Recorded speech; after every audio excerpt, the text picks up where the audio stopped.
In 605 BC, the most powerful king on earth looked into a furnace hot enough to kill the soldiers who got too close and froze in absolute terror.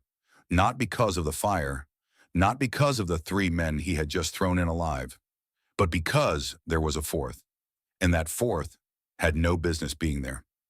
Nebuchadnezzar, the man who destroyed Jerusalem, who dragged entire nations into slavery, turned to his advisors and asked a question that scholars have been wrestling with ever since.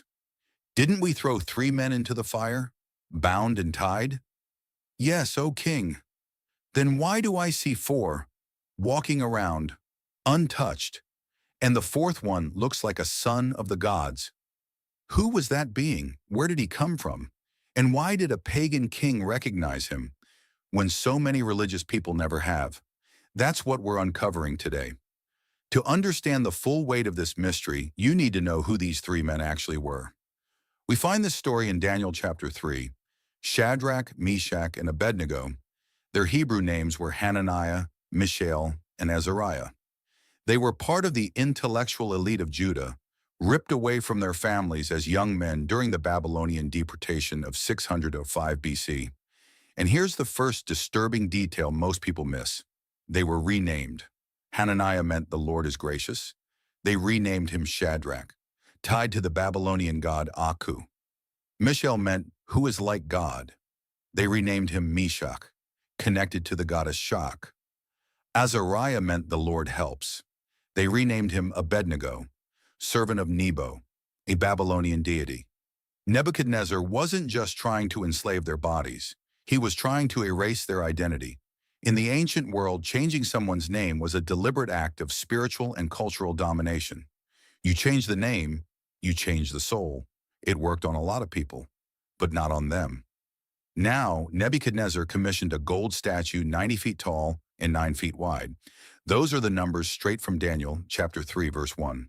The proportions are archaeologically unusual. Some scholars believe it may have been an obelisk or a figure mounted on a raised pedestal. But whatever the exact shape, the message was unmistakable. Bow or burn. Every official in the empire was summoned. The order was simple and brutal. When you hear the music, fall down and worship the statue. Anyone who refuses will be thrown immediately into the blazing furnace. And here's a theological detail that flies right over most people's heads. The Chaldeans who reported Shadrach, Meshach, and Abednego. The Aramaic text uses an idiom that literally means to eat the pieces of someone. It's a phrase of vicious betrayal. These men weren't just casually mentioned. They were hunted through the crowd of thousands who were already bowing. This was targeted, deliberate, and almost certainly driven by political jealousy. These three foreigners held positions of power in Babylon, and somebody wanted them gone. Nebuchadnezzar was furious. He had them brought before him. And then, surprisingly, for a man of absolute power, he gave them a second chance. And that's when Shadrach, Meshach, and Abednego said something that theologians have called one of the most courageous declarations of faith in all of Scripture. If we are thrown into the blazing furnace, the God we serve is able to deliver us from it. But even if he does not, know this, O king, we will not serve your gods or worship the image of gold you have set up. Stop right there, because this is not the faith of people who expect a miracle. This is something deeper and rarer. They didn't say, God will save us, so we're not afraid. They said, even if God doesn't save us, we still won't obey you. That is faith with no strings attached. Obedience without a guaranteed outcome. The kind of faith philosophers call irrational and the kind theologians call unbreakable. Nebuchadnezzar was so enraged that the text says his face changed. His expression literally transformed, and he ordered the furnace to be heated 7 times hotter than usual. Now, in the ancient Semitic world, the number 7 wasn't always meant literally. It expressed the absolute maximum, the ultimate. He was saying, push it as far as it can possibly go. And it went so far that the strongest soldiers in his army, the men who carried Shadrach, Meshach, and Abednego to the furnace, were killed by the flames before they could even step back. The fire got them, not the 3 men inside it. And now we get to the heart of the mystery. Nebuchadnezzar jumped to his feet in shock and said, And I'm giving you the words directly from the Aramaic text. Didn't we throw 3 men into the fire? Bound? Yes, O king. Then look, I see 4 men walking around in the fire, unbound and unharmed, and the fourth looks like a son of the gods. 3 mysteries layered on top of each other. Mystery number 1, they were unbound. They went in tied up. The ropes were burned off them.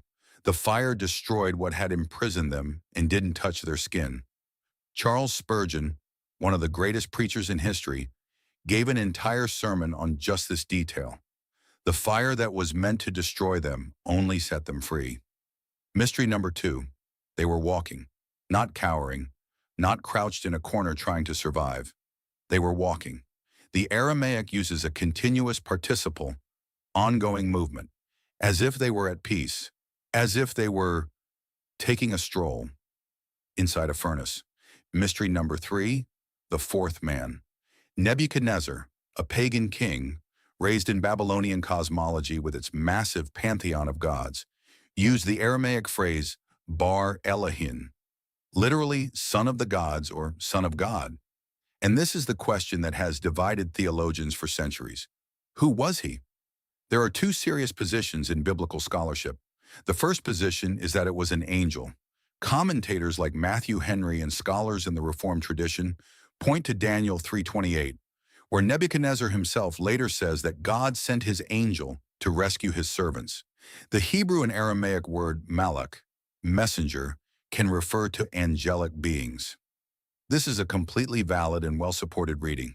The second position, held by many of the early church fathers, including Tertullian and Irenaeus, is that this was a pre-incarnate appearance of Christ, a Christophany. The reasoning goes like this. Throughout the Old Testament, there are moments where the angel of the Lord appears in ways that go far beyond a created angel. He speaks as God in first person. He receives worship. He appears to Moses in the burning bush. He wrestles with Jacob. He stands before Joshua as commander of the Lord's army. Many theologians, including the late Dr. Michael Heiser, argued that these appearances are the Son of God before the incarnation, present in history, active in history, before Bethlehem. Under that reading, Nebuchadnezzar saw more than he understood. He called him a son of the gods because that was the only framework his pagan worldview gave him. But what he was looking at, these theologians argue, was the second person of the Trinity. What is not debatable is this. A pagan king, with no Bible, no prophets, no Jewish education, looked into that fire and recognized something divine. He saw what he saw, and he couldn't deny it. Now here's a detail that gets overlooked almost every time this story's told. When the officials gathered around afterward and examined Shadrach, Meshach, and Abednego, the text gives us what reads almost like a forensic report. Listen to this, Daniel 3:27. Their robes were not scorched. Their hair was not singed.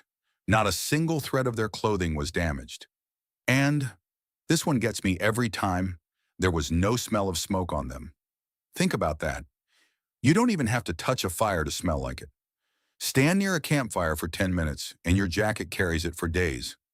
These 3 men walked out of a furnace that killed soldiers who approached it from the outside, and they didn't even smell like smoke.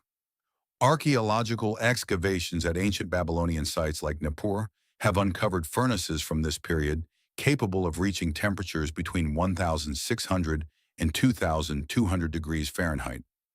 The text also accurately describes the type of clothing, trousers, tunics, turbans, which matches exactly what Babylonian relief carvings show foreign officials wearing in the royal court of that era. The author knew what he was talking about. Now here's the part of the story most people don't follow all the way through. After calling them out of the furnace, Nebuchadnezzar said, "Praise be to the God of Shadrach, Meshach, and Abednego, who has sent his angel and rescued his servants." And then he issued an imperial decree across the entire Babylonian Empire, forbidding anyone from speaking against the God of Israel, under penalty of death.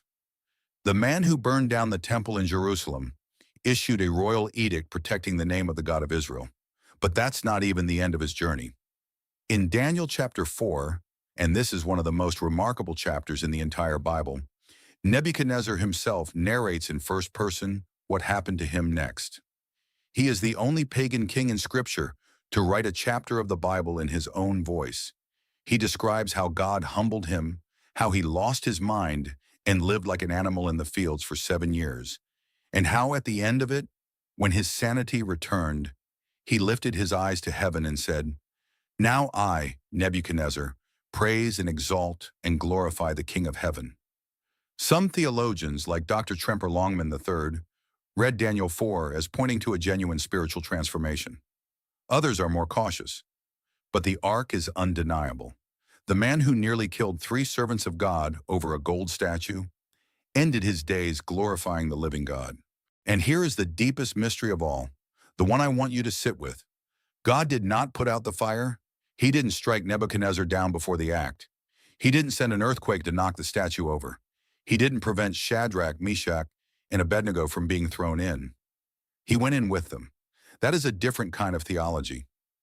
Not a God who removes his people from suffering, but a God who descends into the suffering alongside them. And here's what makes it even more astonishing. The prophet Isaiah wrote these words more than 100 years before this event happened. "When you pass through the waters, I will be with you, and through the rivers, they shall not overwhelm you. When you walk through fire, you shall not be burned, and the flame shall not consume you." That's Isaiah 43:2. Written over a century before the furnace, fulfilled literally on a specific day, in a specific city, in front of a specific king who had no idea he was watching a prophecy come true. The fourth man, whether the angel of the Lord or a pre-incarnate appearance of Christ, was the living fulfillment of a promise most people had probably forgotten. Everyone knows the names of the 3, Shadrach, Meshach, and Abednego. But the name that matters most in this story is the fourth. And that name was recognized first not by a prophet, not by a priest, not by an Israelite, but by a pagan king who looked into the fire and could not deny what his own eyes were showing him. The question this passage asks us isn't historical, it's personal. When you're in the fire, can you see the fourth?